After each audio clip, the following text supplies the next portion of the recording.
What up, anime fans? I'm back from another video. My last video was a bit. I was doing this attempt before, but it was overblown, so I'm redoing it to get better sense of talking about this stuff. I'm gonna save the special details for last and mention some changes the remake makes to the original anime. So, buckle up. So we open up. The story opens up. The arc opens up with the Fakir storyline, but we have a small little prelude by introducing us to characters we won't even some elements we won't even see until later stories, which I do not know why they added that. It slowly spoils everything too, including the reveal of one character that's revealed sometime during the story.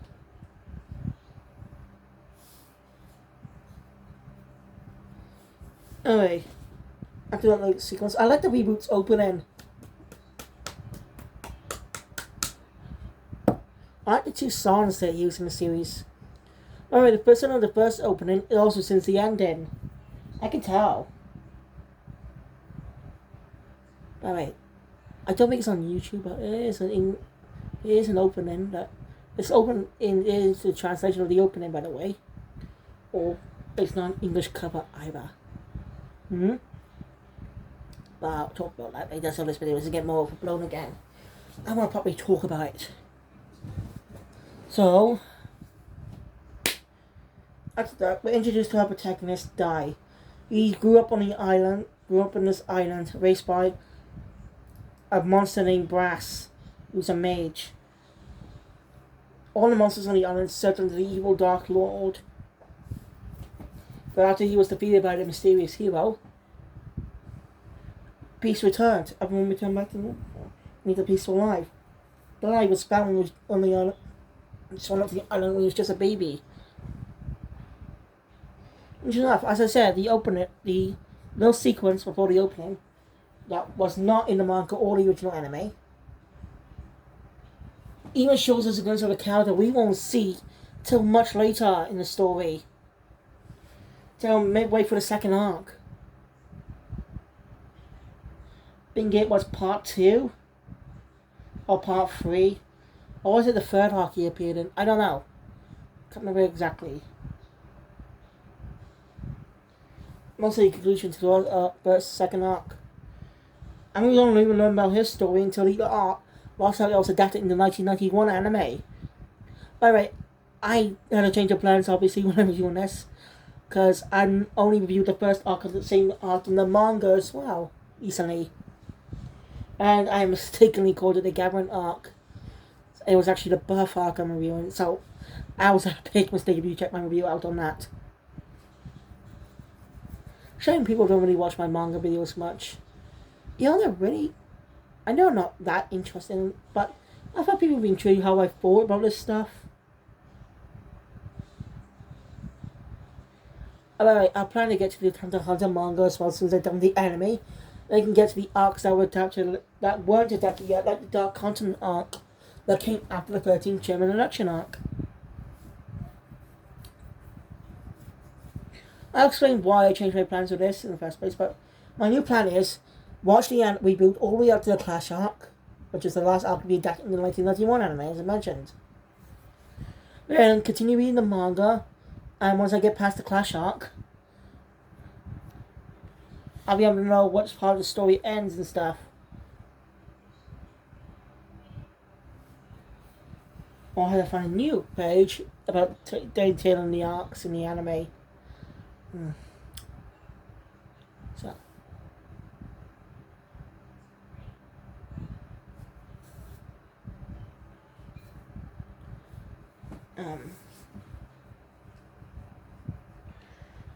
So yeah, that's what I plan to do now. That way, I can catch up to the manga as well. And by the time I'm done, I'm sure a few more episodes will be out. I'm sure by the time I'll probably be done in a couple of weeks, because I'm going to have a bit of a schedule now.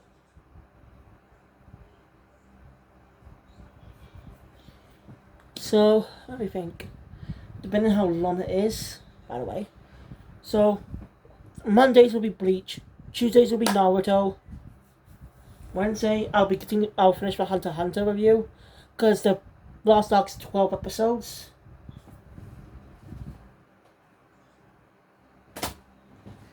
Firstly, I do not know yet. I probably continue reading some manga as well, but I also plan to catch up on Fairy Tail and My Hero Academia. I did watch all 4 seasons. I got season 5 now. But I suppose I watched the arcs and probably catch up for season 6 debuts. I also plan to continue reading Yu-Gi-Oh manga, the JoJo mangas, and all that type of stuff. And read Dragon Ball in both manga and anime. By the way, Zekai, the anime is going to be a lot tricky to review though. Mostly the sagas. Since there are 2 versions of Dragon Ball Z, Original Z, which is the overblown with filler, and the Zekai, or Kai, just in some parts, which cuts down on the filler. I'm going to be doing an order, by the way, so I'm not going to watch Zekai and skip over Z. Even though Z will be longer, let's watch the original versions first, then you can watch the remakes. Because I binged through the entirety of Dragon Ball Z when I first watched it. God, the action was so endearing. I'll talk on that more about Dragon Ball Z. Once I collect more on Blu-ray as well.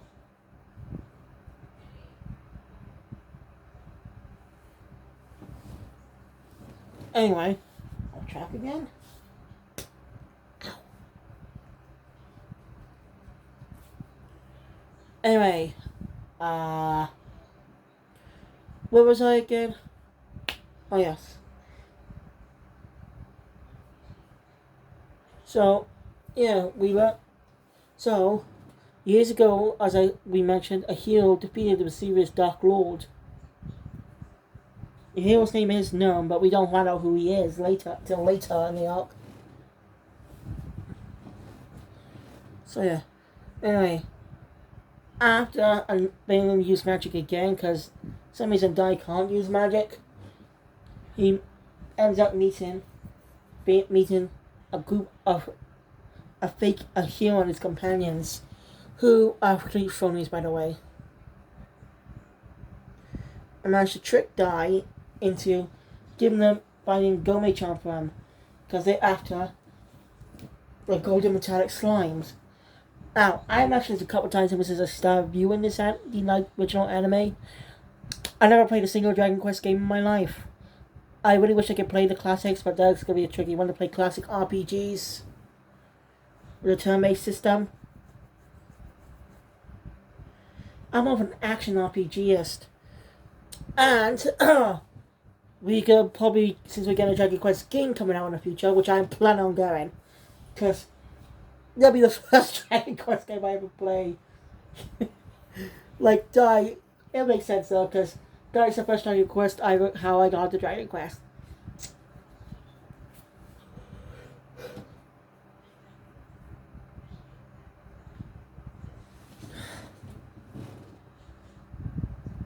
Now, it leaves me wondering, why did the manga's creator, the creator of Dai and all his friends and the characters in that universe of the Dragon Quest franchise, why publish them in Shonen Jump when they could just be published by Square Enix? And again, Square Enix probably didn't start again, probably back then Square Enix didn't publish manga at the time. And it was back when it was Squaresoft. Because they were known as Squaresoft for a couple of years. Including the release of Final Fantasy VII in 1997.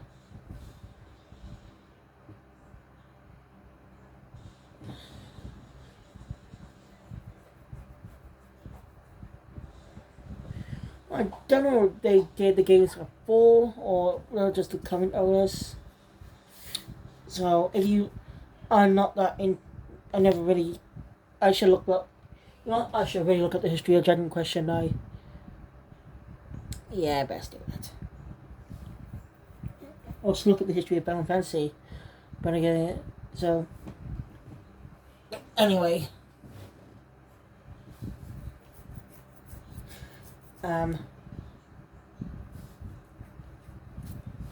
So I really have to have my minute now. But if you'd like to see my reviews of manga, go check out my Manga Channel Pex's Kill. I'm gonna think about doing a slight rebrand of my main channel. Not changing the name or anything, Time Only Team, because when I came up with that name, it just grew me over the years. I'm gonna be doing a refocus on that channel by only doing live action content. So animation we sent to a different channel. Now, what should I call that channel? I do not know yet. Do you have a suggestion? Let me know in the comments below.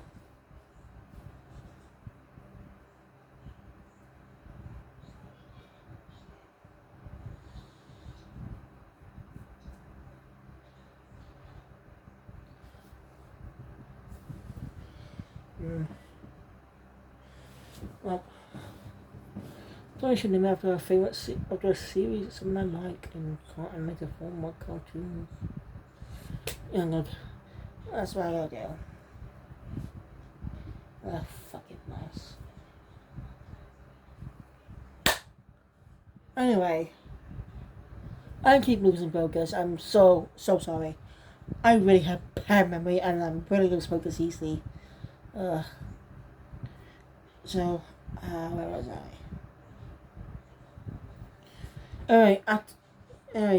After finding Gomi-chan, this guy discovers that he was a lion and injured his friends and injured him after taking Gomi-chan. They die when they get back. But then, so Brass gets Dai special little capsules that can contain anything by saying DOP.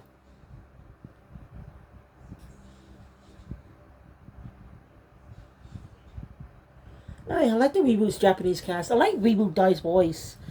I don't have anything against the original voice, but I kind of had a similar complaint with Yugi's voice in a way in season 0. Because the voice wasn't bad, it just can be a little annoying most of the time. I said the actress is bad. I said Yami Yugi, because that deep, confident voice really suited the character well. So that was just my take on it, but Dai's original voice after rehearing it now after watching this, it can be a little annoying sometimes, so I get it. So that's why I like the reboot cast a little bit better. Well, by the way, I found Fruits Basket complete seasons 1 and 2 on DVD. I have no clue they were complete seasons of them, at least. Because I've been waiting for season 2 to fucking release. Only season 2 part 2 is there on DVD and Blu-ray. So, I'm going to collect those from now on. I also continue One Piece collection. I just gotta memorize how many collections I got. Focus. Right. Sorry.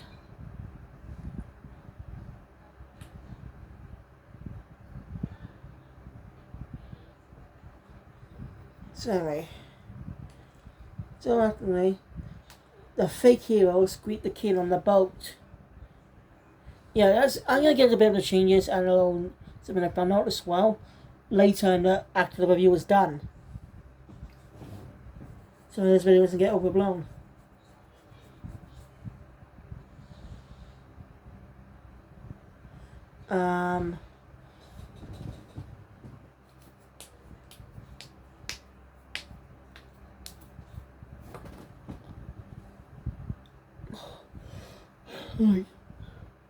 They give the king Gomi-chan. King is oblivious to what their true nature is. They're greedy and want money. But Dai suits in to go rescue Gomi-chan and fights the base heroes. In the end, beating them, gaining the king's respect, and is gifted the crown of heroes. So, by the way, some of the things were changed. They even cut out some content when changing the story, changing a few things from the original manga. So, half of episode 2 was put into towards the end of episode 1. That really did surprise me, by the way. Because how much content there is. This is not... And this is something this was a censored dub. But This is something that probably be changed in the old anime, but now that anime sticks to the manga pretty faithfully to that part of the story. How weird.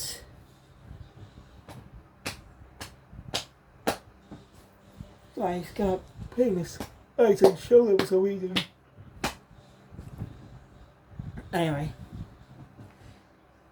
then Dai meets Princess Leona, who comes to the island for a special ceremony since she's turned 14, since she's trying to be a mage.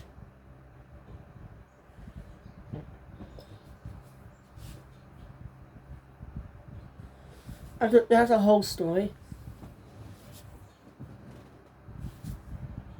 So Dai. But it turns out the two who brought Leona there and some of the guards were traitors and tried to kill her.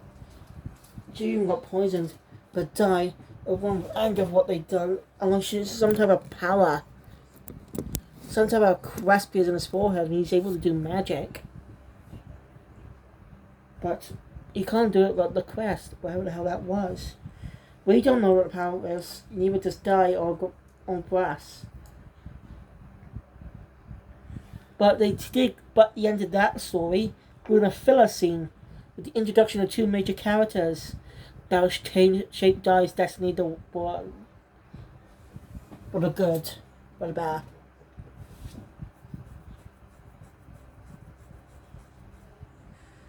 So yeah. Anyway, the Dark Lord has somehow revived, causing all the monsters to stop being caught in control, being evil again. All the monsters on the island are acting crazy too. Brass trying to resist it so he doesn't have to try and kill Dai. Wants Dai to leave so he doesn't hurt him. Showing how much they consider him like his son. I really like that. Because no matter where Dai was born, who raised him was important. Showing that, well,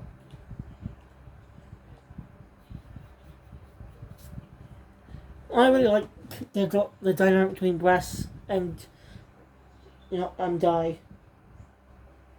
And that comes to play in the second half of the next arc. It'll probably be shorter now, thanks to the reboot. So it won't be as long as the watch through than previously, because they're basically 3 parts of the story.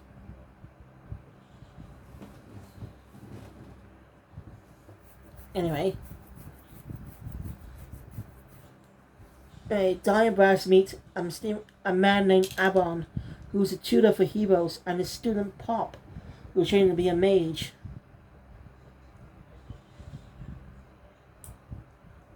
Let's have a berry up to all monsters. He's here to train Dai on quest of Princess Leona, which is not what happened in the manga.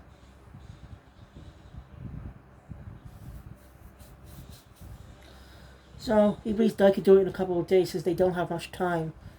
And Dai's wanting to do it to rescue his friend Leona, whatever trouble she's in.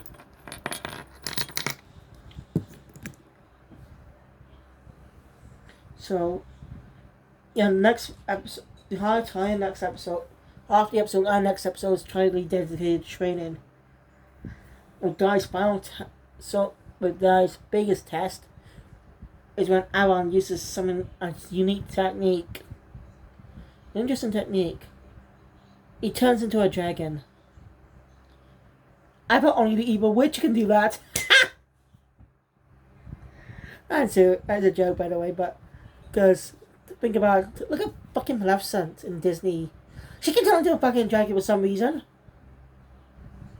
which was parodied, big poke fun of and parodied in Disenchanted, which is getting a sequel, by the way. Dragon's a good film, by the way. I'm gonna give that a watch sometime. My thoughts on it. Anyway,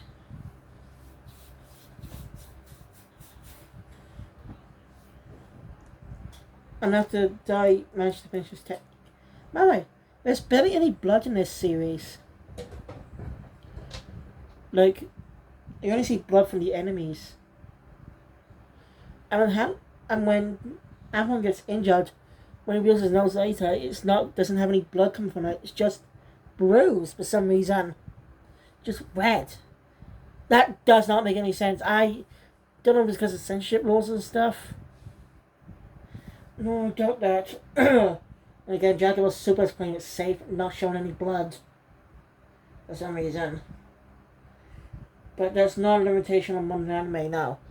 Like Jujutsu Kaisen, My Hero Academia, Demon Slayer, Hunter x Hunter, Yu Yu Hakusho, not Yu Yu Hakusho, and One Piece all have still have blood shown, and in Boruto I think. I don't know, I haven't watched that. That's my plan to continue watching Naruto so I can catch up on Boruto, so I can watch Boruto and fall in love with the franchise. So yeah, there's still blood, so I don't understand why Toei is playing it safe. Yeah, it says both versions of the anime were done by Toei Animation. And they're playing the blood thing safe for some reason. I don't understand. One Piece still shows his blood. And then another other non-kid anime by Toei, I think, that have blood in it. Maybe some sort of limitation for some reason. I don't know, really. I mean, Toei's not all that well known. Not like much these days after what happened a couple months ago. With YouTuber told me not Mark. That whole thing that happened months ago, by the way. So, I'm sure if you know about the incident, then I'd like to tell you, if you want to know about it, just look for videos about it. Because, and also the Queen's dead. She died about a week ago, I think, or two. I don't know. Basically, I was the person in our house that actually found out about it. Just randomly turned on Channel 4 News. And found out the Queen just died.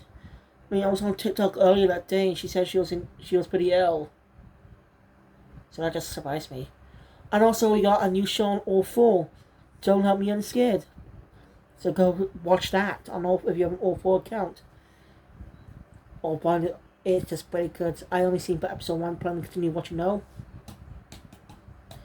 And Left Instructions. Sorry. I'm so sorry. This so happens a lot. I really have a habit of doing this, don't I? Oh god, oh god.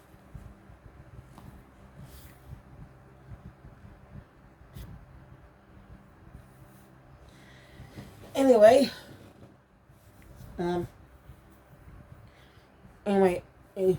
Somehow, though the Demon Lord arrives, looking younger, and turns out that hero who destroyed him was none other than Aban himself. And we learn who his companions were in the next arc. So, connected by fate or something. You can say they're connected by Aban. These two are great bonds by main characters.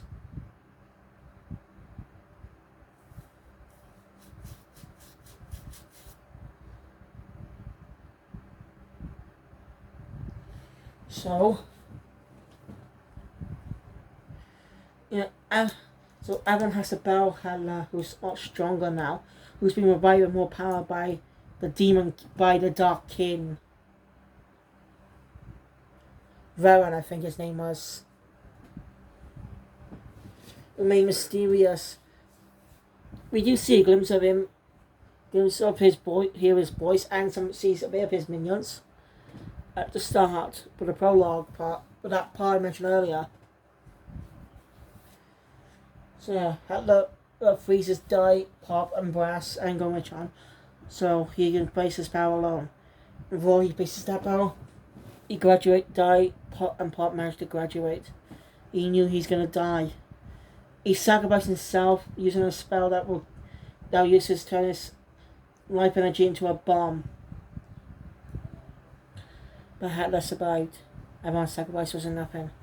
It makes Dai angry and raises the same power as before. And in the big battle, he managed to use the Aban Strash, one of Aban's techniques, and injure Hitler. He leaves. Now they get mourn, but they mourn over the Aban's loss. Now the reboot cuts out here. So, I don't know why some of the changes were made. So the boat scene, them leaving the island is going to be next episode. It'll start. So, yeah. And that's where the arc concludes. with Hadla bound to get revenge on Dai. But it's on the battle, Hadla mentions something about a dragon knight, because he recognized the crest on Dai's head. Now, when the characters come up, I'll mention them about what we see in the start. What was that happened years ago?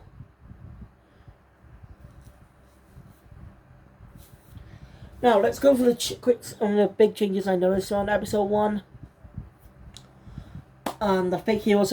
So, they changed is they swapped the scene about Dai and taught us about the heroes and how the hero and his companions taking down the Dark Lord many years ago.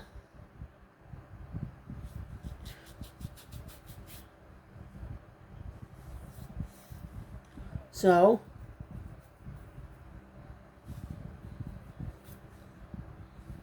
but that's which was at the start of the 1991 anime before we introduced the Dai. But that comes later when Dai's talking to Gomei-chan by the cliff. And the fake heroes were on a rowing boat when he met Dai, instead of Dai jumping onto their boat, their big boat, to meet them.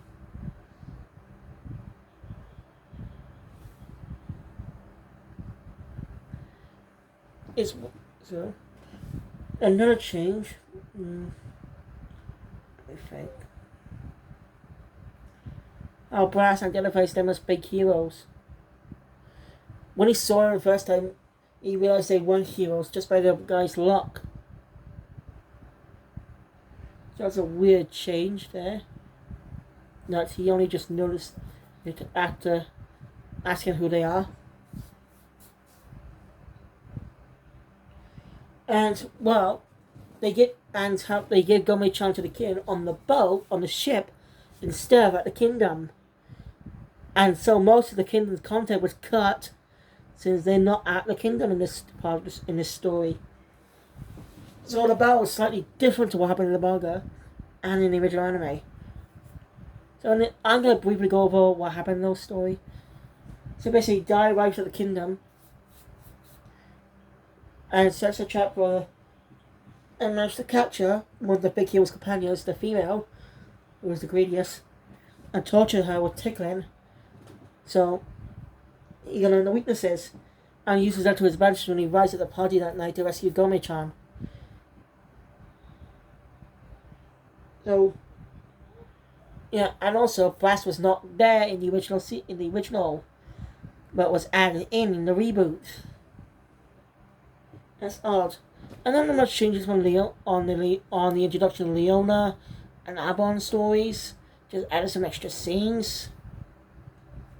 So those are things I could probably notice, but I'm sure most of you could document the change. I'm sure there are videos documenting the changes in this. If there are, please send me links to them, because I really want to see what other bits have been changed.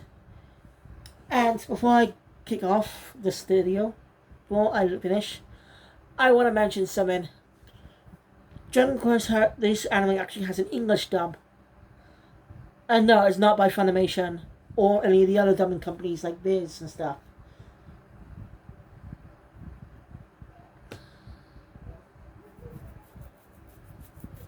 So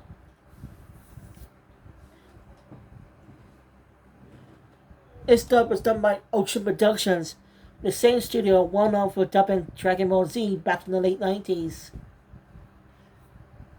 Back in 1997, after dubbing the original Dragon Ball was a failure, and their dub of Dragon Ball Z was a massive success with the iconic theme of Rock the Dragon. Hell, they even brought back Brian Drummond, who played Vegeta in that dub, to play Hadla, going to the credits. And Avalon is played by Vincent Tom, one who played Kai Ninjago, who's been in some other stuff of Canadian productions. I think Ocean also dubbed Futari Pretty Cool in 2009. Released in the UK and Canada.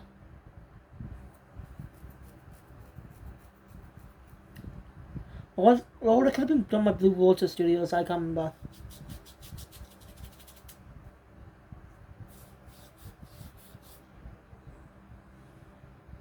So,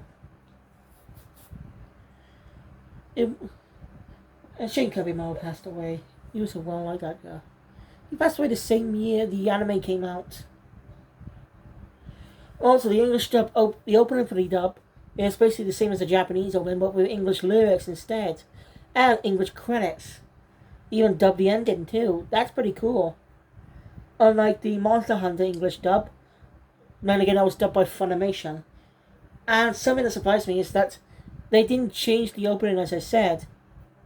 Unlike in 1997. Then again, since standards of dubbing anime has changed, Pokemon still does it, but it's been doing it since the 90s, so I suspect, including with Yu-Gi-Oh! So they just keep that up, since it's what's been there since the beginning.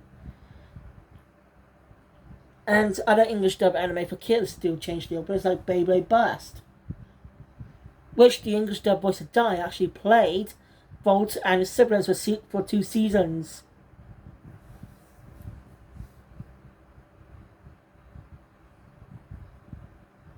Yeah, so how do I know about this dub? Well, this is the reason why I changed my plans. The dub's been on Sky Kids, and it's started airing on CBBC. How interesting.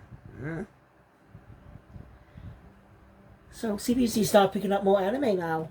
They've been streaming Pokemon.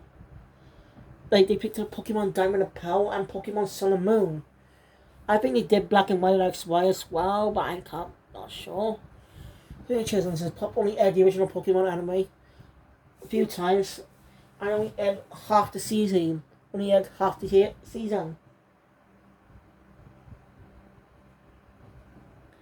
So yeah. Alright, I do eventually plan to check out Pokemon in Japanese. But that's gonna be taking a long time. So be looking forward to that in the future. Then I'll be ready for the next Pokemon episode to come out. Anyway, so if you want to see the English dub only goes all the way up to the Clash arc, where Dai encounters Baron. So, if you want to check out the English dub out, I don't think it's on YouTube. I tried looking, but it's not on there. So, one way to watch it is to either catch it on CBBC when it airs. I do not know what days it is, or go to Sky Kids and watch the episodes. Your choice. If you want to see what the English dub's like, go check it out. If you're already watching the anime since 2020. But anyway, thank you guys for watching. If you enjoyed my content, please hit the thumbs up button. Want to see more, subscribe to the channel, hit the notification bell. You'll be up to date all news that comes out in the future. Until next time, guys, keep watching anime. Kill Phoenix out.